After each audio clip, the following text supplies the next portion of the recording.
जय हिंद साथियों। Most welcome आप सभी का हरियाणा जीके ग्रुप डी 2026 के लिए हरियाणा जीके की क्लास में 80 प्लस स्कोर वाली सीरीज आपके लिए चली हुई है। आज हमारी हरियाणा जीके की क्लास नंबर 23 है और आज टॉपिक स्टार्ट हो रहा है हरियाणा का वन विभाग। ठीक है, मोस्ट इंपॉर्टेंट टॉपिक है, यहाँ से क्वेश्चन बहुत बार पूछा जाता है। बाकी क्लासेज का टाइम हरियाणा जीके साथ में हरियाणा करंट अफेयर्स डेली सुबह 7 बजे, जीके जीएस सुबह 11 बजे, साइंस की डेली दोपहर को 2 बजे क्लास देखने को मिलती है। और आपको मैथ्स, रीजनिंग, हिंदी, इंग्लिश यानी कि पूरा का पूरा मॉक टेस्ट, ये जो मैथ की लाइव क्लास होती थी रात को 9 बजे, भी पूरा का पूरा आपको मॉक टेस्ट देखने को मिलता है रात को 9 बजे लाइव। अगर आपने पहले वाले क्लास को कंप्लीट नहीं किया है तो प्लेलिस्ट में जाइए और कंप्लीट कर लीजिए। और इस नंबर के ऊपर व्हाट्सअप करके 230 रुपीज में हरियाणा ग्रुप डी के लिए ऑल सब्जेक्ट की कंप्लीट पीडीएफ आप प्राप्त कर सकते हैं। तो क्वेश्चन आपके सामने, वर्तमान में हरियाणा में कुल संरक्षण आरक्षित क्षेत्र कितने हैं? राइट ऑप्शन हो जाएगा ऑप्शन नंबर बी 2। वर्तमान में हरियाणा में 2 संरक्षण आरक्षित क्षेत्र हैं। एक तो आपका सरस्वती वन्य जीव अभ्यारण्य। सरस्वती वन्य जीव अभ्यारण्य कहाँ पर है? ये आपका कैथल जिले के अंदर है, जो आपका संरक्षण आरक्षित क्षेत्र के अंतर्गत आता है। और एक है बीरबारा संरक्षित वन्य जीव क्षेत्र।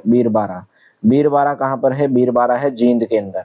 ठीक है, बीरबारा जींद के अंदर है, सरस्वती वन्य जीव अभ्यारण्य कैथल के अंदर है। दोनों के दोनों हरियाणा के अंदर संरक्षण आरक्षित क्षेत्र हैं। और वन विभाग के द्वारा इन संरक्षण क्षेत्रों की स्थापना कब की गई थी? 2007 के अंदर की गई थी। सरस्वती वन्य जीव अभ्यारण्य को और किस नाम से जाना जाता है? स्योंसर जंगल के नाम से भी जाना जाता है। यानी कि स्योंसर जंगल के नाम से किसको जाना जाता है? सरस्वती वन्य जीव अभ्यारण्य को जाना जाता है। और ये कहाँ पर है? कैथल के अंदर है। कैथल, कुरुक्षेत्र दोनों जिलों के अंदर इसका विस्तार आपको देखने को मिलता है। हरियाणा के सिरसा जिले में स्थित वन्य जीव अभ्यारण्य है। सिरसा जिले के अंदर कौन सा है? सिरसा जिले के अंदर नाहर वन्य जीव अभ्यारण्य 1987, अबूब शहर वन्य जीव अभ्यारण्य ऑप्शन नंबर बी करेक्ट रहेगा, जिसको भी वन्य जीव अभ्यारण्य की श्रेणी से हटाया भी जा चुका है। तो वन्य जीव अभ्यारण्य भारतीय वन्य जीव संरक्षण अधिनियम 1972 के अंतर्गत आते हैं। अगर आपसे पूछा जाए कि जो भारतीय वन्य जीव अभ्यारण्य है वो कौन से अधिनियम के अंतर्गत आते हैं? भारतीय वन्य जीव संरक्षण अधिनियम 1972 के अंतर्गत आते हैं। इनका उद्देश्य क्या है? वनों का ज्यादा से ज्यादा विस्तार करना और वनों के अंदर रहने वाले जितने जीव हैं उनकी सुरक्षा करना, उनको संरक्षण देना और उनकी आजादी सुनिश्चित करना। तो अबूब शहर वन्य जीव अभ्यारण्य सिरसा जिले के अबूब शहर के अंदर स्थित है, जिसकी स्थापना 1987 यानी कि 30 जनवरी 1987 को इसकी स्थापना की गई थी। ये 11,530.56 हेक्टेयर के अंदर फैला हुआ है और हरियाणा प्रदेश का सबसे बड़ा वन्य जीव अभ्यारण्य है। ठीक है, और वन विभाग के द्वारा 2018 के अंदर इसको सामुदायिक आरक्षित क्षेत्र की श्रेणी में शामिल किया गया था। नाहर वन्य जीव अभ्यारण्य, भाई नाहर वन्य जीव अभ्यारण्य 30 जनवरी 1987 को इसको अभ्यारण्य का दर्जा दिया गया। कहाँ पर है नाहर वन्य जीव अभ्यारण्य? रेवाड़ी जिले की कोसली तहसील के अंदर है। नाहर वन्य जीव अभ्यारण्य है रेवाड़ी जिले की कोसली तहसील के अंदर है। कोसली तहसील के अंदर है। ठीक है, और बीर शिकारागढ़ वन्य जीव अभ्यारण्य कहाँ पर है? जींद के अंदर है। एक आपका आता है कलेश्वर वन्य जीव अभ्यारण्य 1996 के अंदर यमुनानगर के अंदर है। ठीक है, लाल जंगली मुर्गा के लिए जाना जाता है कलेश्वर वन्य जीव अभ्यारण्य, भौंकने वाले जो हिरण हैं उनके लिए प्रसिद्ध है। बहुत बार पूछा गया कि लाल जंगली मुर्गा वाले के लिए हरियाणा का कौन सा वन्य जीव अभ्यारण्य प्रसिद्ध है? कलेश्वर वन्य जीव अभ्यारण्य यमुनानगर के अंदर है। ठीक है, नेक्स्ट बताइए, हरियाणा में कौन सी झील असोला भट्टी वन्य जीव अभ्यारण्य के निकट है? असोला भट्टी वन्य जीव अभ्यारण्य दिल्ली और हरियाणा के गुरुग्राम और फरीदाबाद की सीमा के ऊपर स्थित है। ठीक है, दिल्ली और हरियाणा के गुरुग्राम और फरीदाबाद की सीमा के ऊपर स्थित है। और अरावली जो तेंदुआ है वन्य जीव गलियारे का हिस्सा है और राजस्थान के सरिस्का राष्ट्रीय उद्यान से दिल्ली तक ये फैला हुआ है। तो असुल्ला भट्टी वन्य जीव अभ्यारण्य सूरजकुंड झील के पास में स्थित है। ऑप्शन नंबर आपका बी करेक्ट हो जाएगा। बड़खल झील आपका फरीदाबाद के अंदर है, ब्रह्म सरोवर आपका कुरुक्षेत्र के अंदर है और कर्ण झील कहाँ पर है? करनाल के अंदर है। नेक्स्ट बताइए, सरस्वती संरक्षित वन्य जीव क्षेत्र किस जिले के अंदर स्थित है? सरस्वती वन्य जीव अभ्यारण्य कहाँ पर है? कैथल जिले के अंदर है। कैथल और कुरुक्षेत्र के अंदर आप बोल सकते हैं इसका विस्तार है। और किस नाम से इसको जाना जाता है? स्योंसर जंगल के नाम से जाना जाता है, क्योंकि ये स्योंसर गांव जो है वो हरियाणा के कुरुक्षेत्र की पेहवा तहसील का गांव है। ठीक है, स्योंसर हरियाणा के कुरुक्षेत्र की पेहवा तहसील का गांव है। प्रतापगढ़ फार्म कहाँ पर स्थित है? प्रतापगढ़ झज्जर के अंदर स्थित है भाई। ठीक है, झज्जर जिले के अंदर स्थित है। ऑप्शन नंबर आपका डी करेक्ट रहेगा। ठीक है, हरे भरे मैदानों के लिए ये प्रसिद्ध जाना जाता है।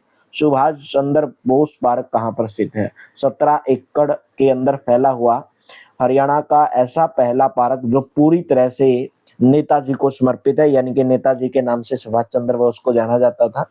ये है अंबाला जिले के अंदर। बी ऑप्शन करेक्ट रहेगा। ठीक है, तो B option will be correct. Next बताइए, यह प्रसिद्ध व्यक्ति रॉक गार्डन चंडीगढ़ के निर्माता माने जाते हैं। रॉक गार्डन ऑफ चंडीगढ़ एक गार्डन है जो चंडीगढ़ में सुखना झील के पास में स्थित है और उनका नाम है नेकचंद। नेकचंद सैनी गार्डन के नाम से भी रॉक गार्डन को जाना जाता है, क्योंकि इसका निर्माण नेकचंद सैनी के द्वारा 1957 के अंदर करवाया गया था। और ये कहाँ पर है? चंडीगढ़ के सेक्टर नंबर 1 के अंदर स्थित है। पूरी तरह से औद्योगिक और घरेलू जो कचरा है उसके द्वारा फेंके गए सामानों से बना गया है, यानी कि कचरे से ये बनाया गया है। जितना भी इंडस्ट्रियल कचरा है, घरेलू कचरा है, उससे जो सामान फेंकते हैं उससे ये बनाया गया है। और केंद्र सरकार के द्वारा 1976 के अंदर इस गार्डन का अधिग्रहण किया गया था, यानी कि अभी ये केंद्र सरकार के अधीन आता है। 1976 में इसका अधिग्रहण किया गया था। हरियाणा में कौन से प्रकार मुख्य वन पाए जाते हैं? मुख्य वन हरियाणा में किस प्रकार के पाए जाते हैं? उपोष्ण कटिबंधीय शुष्क पर्णपाती वन पाए जाते हैं। उपोष्ण कटिबंधीय शुष्क पर्णपाती वन पाए जाते हैं। बी ऑप्शन करेक्ट रहेगा। ये वन उस क्षेत्र के अंदर पाए जाते हैं जहां पर जो वर्षा है 50 से 100 सेंटीमीटर के बीच में होती है। 50 से 100 सेंटीमीटर। ये लगभग आपको वन दक्कन पठार, पंजाब, हरियाणा, उत्तर प्रदेश के कुछ हिस्सों के अंदर पाए जाते हैं, यानी कि दक्कन पठार के अंदर आपको ये देखने को मिलते हैं। पंजाब, हरियाणा, उत्तर प्रदेश के हिस्से के अंदर पाए जाते हैं। हरियाणा में जो वन है, ये जो उपोष्ण कटिबंधीय शुष्क पर्णपाती वन है, कौन सी श्रेणी के अंदर पाए जाते हैं? शिवालिक क्षेत्र के अंदर पाए जाते हैं। शिवालिक श्रेणी के अंदर, यानी कि आपके यमुनानगर, पंचकुला जिले के अंदर पाए जाते हैं। यमुनानगर और पंचकुला के अंदर बहुत बार पूछा भी गया है कि बताइए उपोष्ण कटिबंधीय शुष्क पर्णपाती वन कौन से जिले के अंदर पाए जाते हैं या कौन सी श्रेणी में पाए जाते हैं? पंचकुला श्रेणी में पाए जाते हैं। यमुनानगर, पंचकुला के अंदर पाए जाते हैं 50 से 100 सेंटीमीटर। तो हरियाणा में मुख्य वन कौन से हैं? उपोष्ण कटिबंधीय शुष्क पर्णपाती वन। नेक्स्ट है, हरियाणा वन विकास निगम लिमिटेड की स्थापना कब हुई थी? हरियाणा वन विकास निगम लिमिटेड की स्थापना 1956, यहाँ पे दिया 1989, सॉरी 1989 में। ठीक है, ये तो एक कंपनी अधिनियम था। हरियाणा वन विकास निगम लिमिटेड को कंपनी अधिनियम 1956, एक अधिनियम 1956 जिसके तहत 7 दिसंबर 1989 को शामिल किया गया था। ठीक है, यानी कि पूरी तरह से इसके ऊपर सरकार का नियंत्रण है, एक सरकारी विभाग है। इसका मुख्य उद्देश्य है किसानों को उनके जो खड़े पेड़ हैं या अन्य जो उपज हैं उसके लिए उचित मूल्य दिलाने का आश्वासन देना। ठीक है, जैसे कहीं पे अगर सरकार को रोड बनाना है या कुछ प्रोजेक्ट बनाना है, अगर किसान की जमीन आती है, किसान के द्वारा अगर पेड़ उगाए गए हैं, ठीक है, अगर वो बीच में आते हैं तो उनका उचित मूल्य दिलाना या उन्हें आश्वासन देना, ये उसके लिए बनाया गया है। तो बी ऑप्शन करेक्ट रहेगा। नेक्स्ट है, किस उद्यान को 1991 में राष्ट्रीय उद्यान का दर्जा मिला? तो वो मिला सुल्तानपुर को। सी ऑप्शन करेक्ट रहेगा। सुल्तानपुर राष्ट्रीय उद्यान में बहुत सारे पक्षी आपको देखने को मिलते हैं और सुल्तानपुर झील को 1971 में जब वन्य जीव संरक्षण अधिनियम 1959 की धारा 8 के तहत अभ्यारण्य का दर्जा दिया गया, तो सुल्तानपुर झील को जो वन्य जीव संरक्षण अधिनियम की धारा के तहत कब दर्जा दिया गया भाई? अभ्यारण्य का 1971 में। और 5 जुलाई 1991 में वन्य जीव अधिनियम के तहत इसे राष्ट्रीय उद्यान का दर्जा दिया गया। ठीक है, यहाँ के जो प्रमुख पक्षी हैं कौन कौन से हैं? साइबेरियन क्रेन, बहुत बार पूछ लिया जाता है एग्जाम के अंदर कि साइबेरियन जो क्रेन है आपको हरियाणा में कहाँ पर देखने को मिलते हैं या कौन से अभ्यारण्य के अंदर देखने को मिलते हैं। और आपके ग्रेटर फ्लेमिंगो, ग्रेटर फ्लेमिंगो, ये भी कहाँ पर देखने को मिलते हैं, सुल्तानपुर के अंदर मिलते हैं फ्लेमिंगो। और आपको देखने को मिलते हैं डेमोइसल क्रेन, डेमोइसल क्रेन, ये भी कहाँ पर देखने को मिलते हैं, सुल्तानपुर। और सुल्तानपुर कहाँ पर है भैया आपका, ये गुरुग्राम के अंदर है। ठीक है, नेक्स्ट बताइए, मगरमच्छ प्रजनन केंद्र कहाँ पर स्थित है? मगरमच्छ प्रजनन केंद्र है कुरुक्षेत्र के अंदर, कुरुक्षेत्र के भोर सैदान के अंदर है। ऑप्शन नंबर सी करेक्ट रहेगा। भोर सैदान एक गांव है, सरस्वती नदी के तट पर एक तीर्थ स्थल भी है, और भारतीय मगरमच्छ पालने के लिए एक जंगली तालाब है। तो मगरमच्छ प्रजनन केंद्र कहाँ पर है? भोर सैदान कुरुक्षेत्र गांव के अंदर, कुरुक्षेत्र के अंदर भोर सैदा गांव है, भोर सैदान भी बोल देते हैं, सैदा, भोर सैदा गांव कुरुक्षेत्र के अंदर है, वहां पर है। नेक्स्ट बताइए, हरियाणा के कौन से राष्ट्रीय उद्यान की अभ्यारण्य अक्षमता की पहचान पीटर जैक्सन ने की थी? ठीक है, वो है मेरे दोस्तों सुल्तानपुर पक्षी अभ्यारण्य, जिसकी सबसे पहले जो खोज है एक ब्रिटिश पक्षी वैज्ञानिक थे जिनका नाम था पीटर माइकल जैक्सन। ठीक है, पीटर माइकल जैक्सन, इन्होंने 1970 में भारत की प्रधानमंत्री इंदिरा गांधी को इस क्षेत्र को पक्षी अभ्यारण्य घोषित करने के बारे में पत्र लिखा था, तो उनका नाम था पीटर जैक्सन। ठीक है, और 1971 में सलीम अली के द्वारा पक्षी विहार के रूप में इसकी स्थापना की गई थी, सलीम अली। तो ये भी पूछा जाता है कि कौन से अभ्यारण्य को सलीम अली पक्षी अभ्यारण्य के नाम से जाना जाता है? सुल्तानपुर पक्षी अभ्यारण्य को। और उस टाइम पे हरियाणा के तत्कालीन मुख्यमंत्री थे बंसीलाल, उनके द्वारा 1972 में जलीय जीव हेतु आरक्षित क्षेत्र इसको घोषित किया गया था। यहाँ पर सुल्तानपुर झील के अंदर प्रवासी पक्षी बहुत प्रसिद्ध है देखने के लिए, यहाँ पर 4 वॉचिंग टावर भी लगाए गए हैं। ठीक है, हरियाणा का सबसे छोटा राष्ट्रीय पार्क भी है। तो हरियाणा का प्रथम इको पार्क भी किसको कहा जाता है? सुल्तानपुर को कहा जाता है। और हरियाणा का सबसे छोटा राष्ट्रीय पार्क भी कौन सा है? सुल्तानपुर है। ये कहाँ पर है? गुरुग्राम के अंदर है। अब उप शहर भैया आपका सिरसा के अंदर, भिंडावास झज्जर के अंदर है, और कलेसर आपका यमुनानगर कलेसर गांव के अंदर है। हरियाणा राज्य औषधीय पादप बोर्ड की स्थापना किस वर्ष की गई थी? राइट ऑप्शन बन जाएगा ऑप्शन नंबर बी 2002 के अंदर। राज्य पादप औषधीय बोर्ड की स्थापना 13 अगस्त 2002 को की गई थी। 13 अगस्त 2002 को राष्ट्रीय औषधीय पादप बोर्ड, आयुष विभाग, स्वास्थ्य परिवार कल्याण मंत्रालय, भारत सरकार के दिशा निर्देशों के अंदर इसकी स्थापना की गई थी। और इसका उद्देश्य क्या था? राज्य में जितने भी औषधीय पौधे हैं और औषधीय पौधे का जो क्षेत्र है उनको बढ़ावा देना। ठीक है, और इस बोर्ड के द्वारा औषधीय पौधों से संबंधित एक वन वनस्पति योजना को शुरू किया गया था। मोस्ट इंपोर्टेंट है, हरियाणा में वन वनस्पति योजना की शुरुआत कब की गई थी? वन वनस्पति योजना की शुरुआत, ठीक है, कौन से बोर्ड के द्वारा की गई थी? हरियाणा राज्य औषधीय पादप बोर्ड के द्वारा। कब की गई थी? 1 नवंबर 2003 को। 1 नवंबर 2003 को हरियाणा के अंदर वन वनस्पति योजना की शुरुआत की गई थी। कलेसर वन में सबसे ज्यादा पाए जाने वाला पेड़ कौन सा है? कलेसर वन में सबसे ज्यादा पाए जाने वाला पेड़ है साल का पेड़। ऑप्शन नंबर डी करेक्ट रहेगा। कलेसर वन कहाँ पर है? सबसे पहले हरियाणा के यमुनानगर जिले के अंदर है, कलेसर गांव के अंदर है। साल के पेड़ यहाँ पर सबसे ज्यादा पाए जाते हैं। और 1996 में इसको वन्य जीव अभ्यारण्य का दर्जा दिया गया, वन्य जीव अभ्यारण्य का दर्जा दिया गया, वन्य जीव अभ्यारण्य का 1996 के अंदर।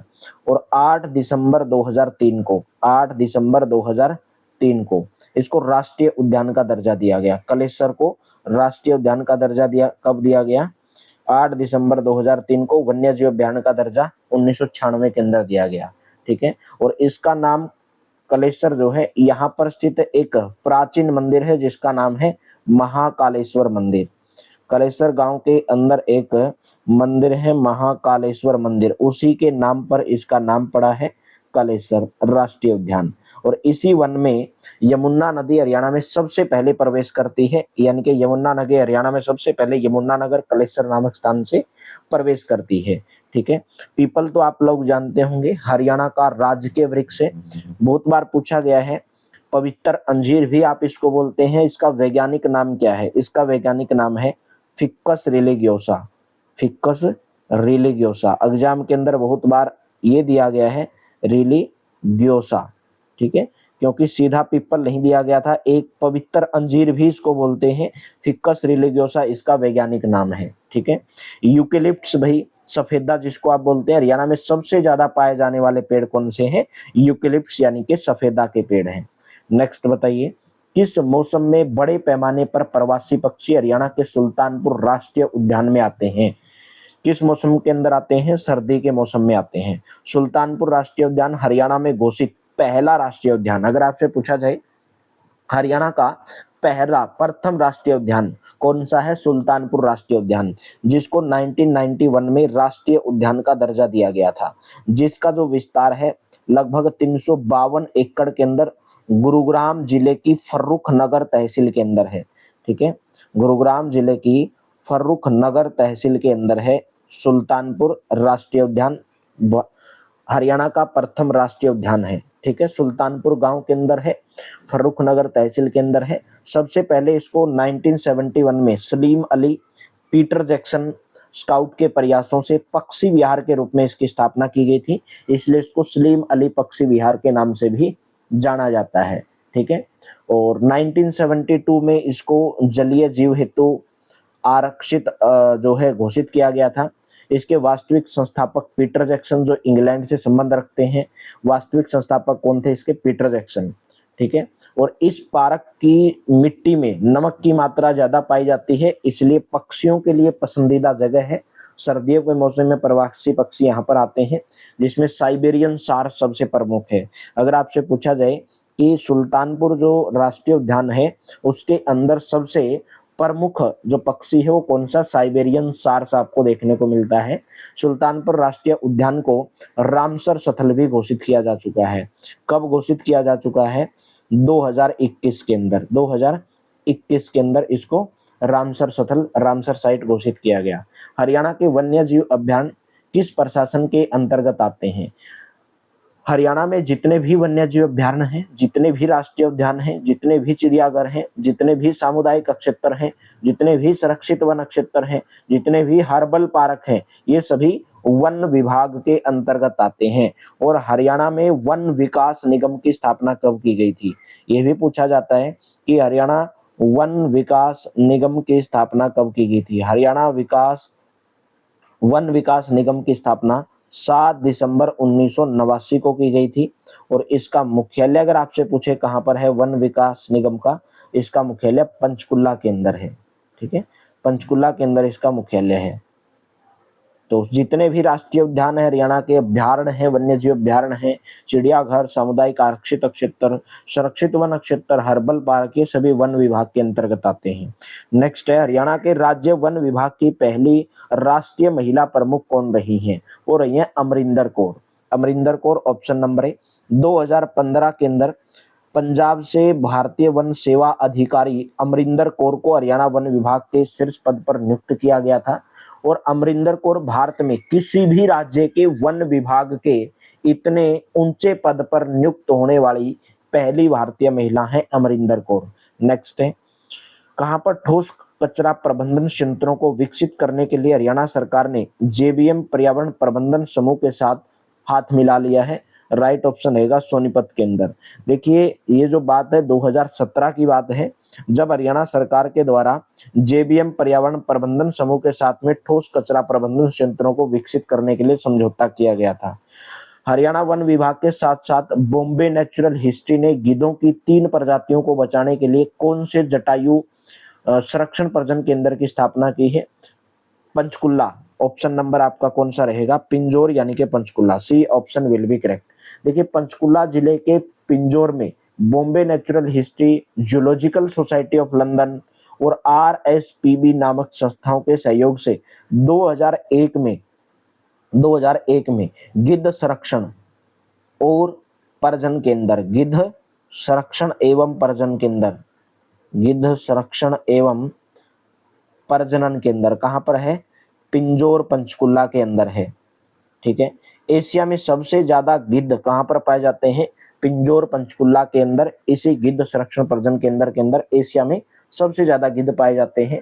यहाँ पर गिद्धों की 4 प्रजातियां पाई जाती हैं। एक हिमालयन है, एक सिलेंडर है, एक लॉन्ग है, लॉन्ग बिल्ड जिसको बोलते हैं, एक व्हाइट है। तितर चिड़िया प्रजनन केंद्र भाई मोरनी के अंदर है। अगर आपसे पूछा जाए मोरनी के अंदर कौन सा है, तितर और चिड़िया प्रजनन केंद्र, तितर व चिड़िया प्रजनन केंद्र भाई, तितर चिड़िया प्रजनन केंद्र कहाँ पर है, मोरनी। मोरनी कहाँ पर है, पंचकुला के अंदर है। ठीक है। एक आपसे पूछा जाता है करू, तो यहाँ पे लिख दिया कैरू। कैरू कहाँ पर है भाई, कैरू प्रजनन केंद्र आपका भिवानी, कैरू गांव के अंदर है। और एक आपका प्रजनन केंद्र कहाँ पर है, मयूर प्रजनन केंद्र भाई, मयूर प्रजनन केंद्र कहाँ पर, मयूर, मयूर है आपका रेवाड़ी के अंदर। ठीक है, मयूर है आपका रेवाड़ी के अंदर, मयूर प्रजनन केंद्र। और एक आपका प्रजनन केंद्र है चिंकारा प्रजनन केंद्र भाई, चिंकारा, चिंकारा। ठीक है, चिंकारा। और एक आप बोलते हो चिंकारा भी कहाँ पर है और कैरू भी कहाँ पर है, दोनों के दोनों भिवानी के अंदर है। ठीक है। एक आपका हाथी पुनर्वास अनुसंधान केंद्र संतोर, वन संतोर यमुना नगर। ठीक है, वन संतोर यमुना नगर के अंदर कौन सा अनुसंधान केंद्र है, हाथी पुनर्वास, हाथी पुनर्वास एवं अनुसंधान केंद्र भाई वन संतोर यमुना नगर के अंदर स्थित है। नेक्स्ट बताइए, हिसार जिले के हिरण पार्क में पाया जाने वाला मुख्य वन्यजीव कौन सा है। हिसार में वन विभाग के द्वारा 48 एकड़ के अंदर 1970 से 71 के अंदर हिरण पार्क की स्थापना की गई थी। तो हिरण पार्क कहाँ पर है भाई, हिसार के अंदर है। यहाँ पर सबसे ज्यादा संख्या में क्या क्या पाए जाते हैं, सबसे ज्यादा संख्या में यहाँ पे ब्लैक बक आपको देखने को मिलते हैं, चीतल आपको देखने को मिलते हैं, चीतल, और देखने को मिलते हैं सांभर। ब्लैक बक, चीतल, सांभर यहाँ पर पाए जाते हैं। हरियाणा का राजकीय पशु भी काला हिरण यानी कि ब्लैक बक, जिसको आप कृष्ण मृग भी बोलते हैं, कृष्ण मृग। ठीक है भाई, हरियाणा का जो राजकीय पक्षी है वो कौन सा है, काला हिरण, काला हिरण, ब्लैक बक, या मेरे दोस्तों आप कृष्ण मृग भी उसको बोलते हैं। ठीक है, तो हिसार जिले के हिरण पार्क में पाया जाने वाला वन्य जीव है ब्लैक बक। ऑप्शन नंबर कौन सा करेक्ट रहेगा, ए ऑप्शन आपका यहाँ पे करेक्ट रहेगा। नेक्स्ट है, हरियाणा का कौन सा एक वन्य जीव अभ्यारण्य भी है, बड़खल झील, दमदमा झील। बड़खल झील फरीदाबाद के अंदर है, दमदमा झील गुरुग्राम के अंदर है, करनाल झील करनाल के अंदर है, भिंडावास झील। ऑप्शन नंबर सी करेक्ट रहेगा। हरियाणा का वन्य जीव अभ्यारण्य भी है भिंडावास वन्य जीव अभ्यारण्य। 7 मई 1986 को इसको अभ्यारण्य का दर्जा दिया गया था। ठीक है, और इसी में यहाँ पर एक भिंडावास नामक झील को सुंदर झील के नाम से जाना जाता है। ठीक है, भिंडावास झील को पहले किस नाम से जाना जाता था, सुंदर झील के नाम से जाना जाता था। और इस झील को पानी कहाँ से प्राप्त होता है, जवाहरलाल नेहरू नहर से प्राप्त होता है, जवाहरलाल नेहरू नहर से इसको पानी प्राप्त होता है। ठीक है, ये जो झील है छोटे छोटे टापुओं के कारण प्रसिद्ध है। पूछा जाता है बहुत बार कि हरियाणा के अंदर कौन सी झील छोटे छोटे टापुओं के कारण प्रसिद्ध है, भिंडावास झील। ये जो अभ्यारण्य है किस पक्षी के लिए प्रसिद्ध है, किंग फिशर के लिए जाना जाता है। किंग फिशर के लिए प्रसिद्ध कौन सा है, भिंडावास। और भिंडावास कहाँ पर है, झज्जर के अंदर है। नेक्स्ट बताइए, पिपली चिड़ियाघर कौन से जिले के अंदर स्थित है, पिपली। पिपली है भाई कुरुक्षेत्र के अंदर, डी ऑप्शन करेक्ट रहेगा। हरियाणा में चिड़ियाघर, टोटल चिड़ियाघर कितने हैं, 3 चिड़ियाघर हैं। हरियाणा में सबसे पहला चिड़ियाघर 1982 से 83 के अंदर कहाँ पर स्थापित किया गया था, भिवानी के अंदर। और हरियाणा का सबसे छोटा और सबसे पुराना चिड़ियाघर भिवानी के अंदर की स्थापना की गई 92 से 1983 के अंदर। पिपली चिड़ियाघर की स्थापना 1985 से 86 के अंदर कुरुक्षेत्र जिले के अंदर की गई। ये चिड़ियाघर राष्ट्रीय राजमार्ग नेशनल हाईवे 44 पर स्थित है। और एक है आपका मेरे दोस्तों रोहतक चिड़ियाघर, रोहतक चिड़ियाघर जिसकी स्थापना 1985-86 के अंदर की गई। हरियाणा प्रदेश का सबसे बड़ा चिड़ियाघर भाई कौन सा है, रोहतक के अंदर है। और यह जो चिड़ियाघर है कहाँ पर स्थित है, तिलियार झील के पास में स्थित है। तो तिलियार झील भी कहाँ पर है भाई, रोहतक के अंदर है तिलियार झील भी। तो राइट ऑप्शन डी ऑप्शन लगाओगे। नेक्स्ट बताइए, हरियाणा में कितने हिरण पार्क हैं। हरियाणा के अंदर टोटल हिरण पार्कों की संख्या 2 है, बी ऑप्शन करेक्ट रहेगा। एक आपका महम रोहतक के अंदर है, महम रोहतक के अंदर, और एक है आपका हिसार के अंदर। वन विभाग पंचकुला के अनुसार हरियाणा में हिरण पार्क हिसार में स्थित है, पंचकुला के अनुसार हरियाणा लिस्ट की स्थापना 1970 के अंदर की गई थी, जहां पर काला हिरण यानी कि ब्लैक बक वहां का प्रमुख जीव है।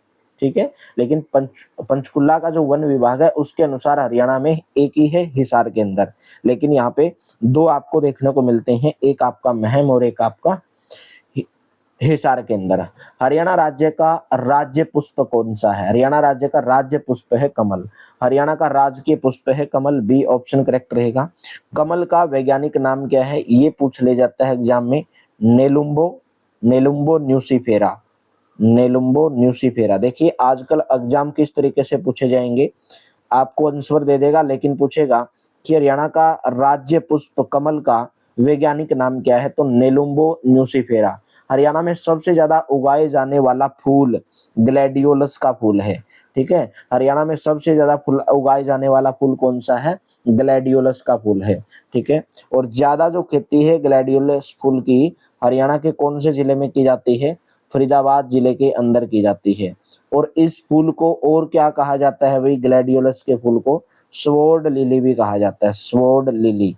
ठीक है, तो राइट ऑप्शन कौन सा रहेगा इसमें? हरियाणा का राज्य पुष्प कमल है भाई, नेलुम्बो न्यूसीफेरा। नेक्स्ट, FSI यानी कि फूड सर्वे ऑफ इंडिया 2013 के अनुसार हरियाणा राज्य के भौगोलिक क्षेत्रफल के कितने प्रतिशत हिस्से में वन और वृक्षों का विस्तार है?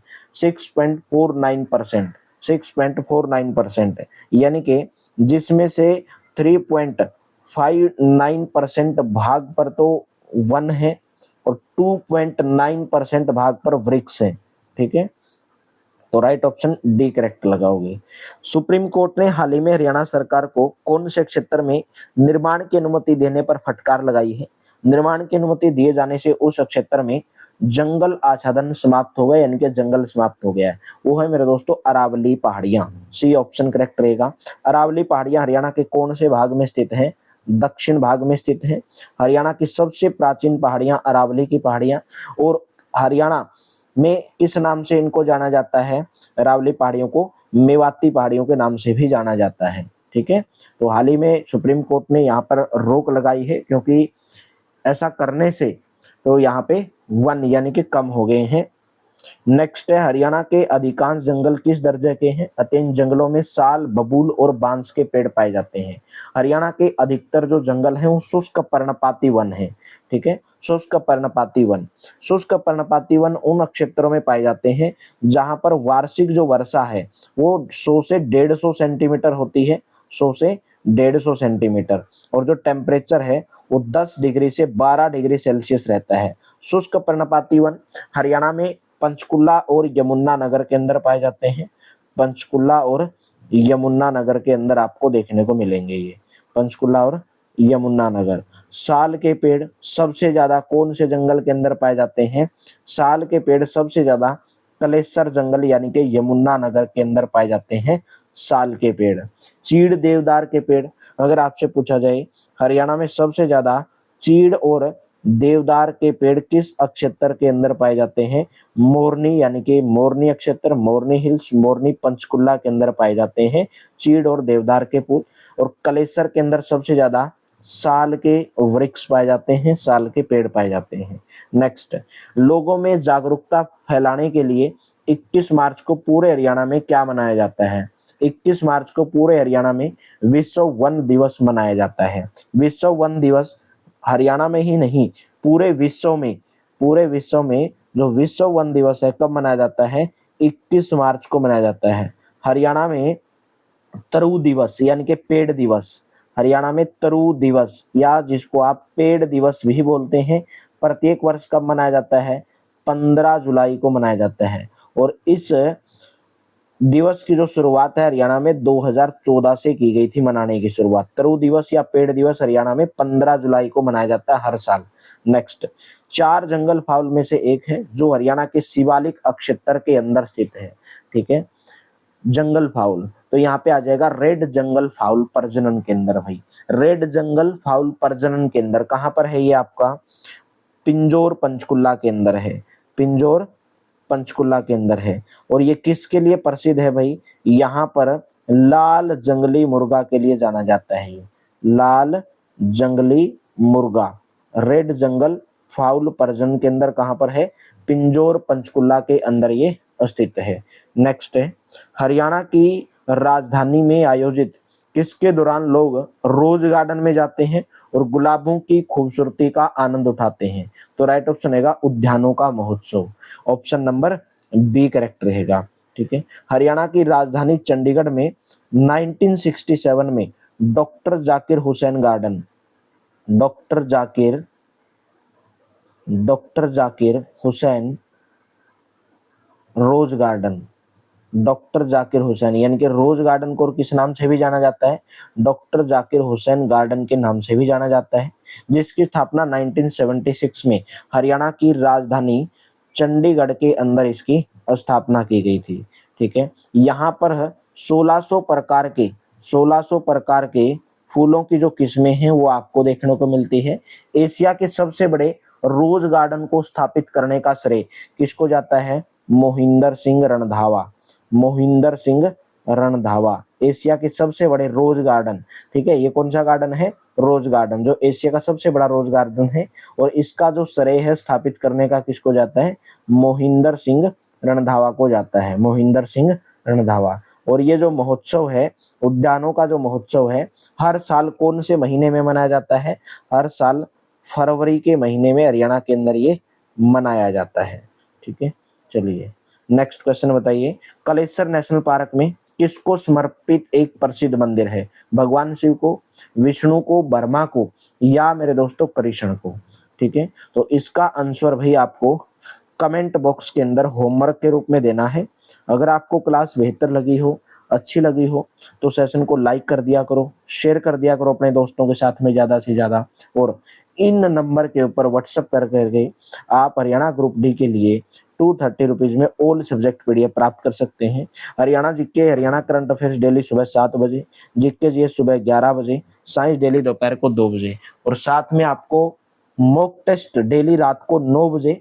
हमारे 100 दिन 100 मॉक टेस्ट चलेंगे डेली, ऑल सब्जेक्ट आपको करवाया जाएगा, बिल्कुल हूबहू पेपर आपका आपको देखने को मिलेगा। तो चलिए, thank you, have a nice day, मिलते हैं कल की क्लास में।